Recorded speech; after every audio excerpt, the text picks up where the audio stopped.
क्या आपने कभी ऐसा व्रत सुना है जो बिना जल के रखा जाता है? क्या आप जानते हैं कि केवल एक दिन का उपवास पूरे वर्ष की एकादशियों का पुण्य दे सकता है?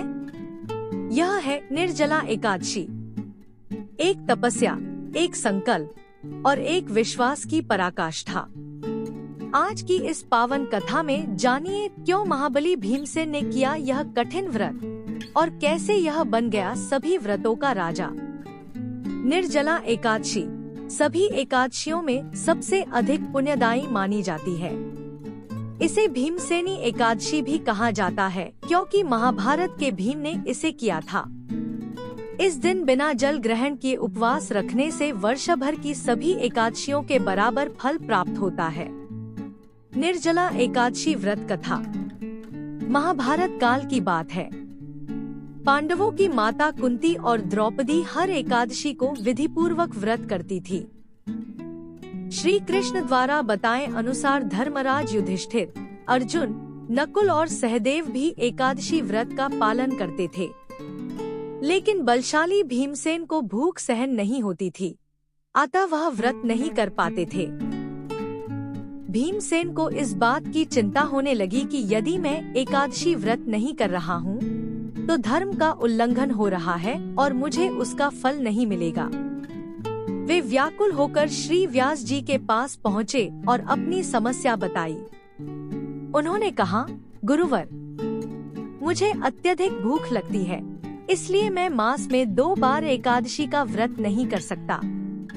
कृपा कर मुझे ऐसा उपाय बताइए जिससे मैं व्रत का फल भी पा सकूं और अधिक कष्ट भी न हो।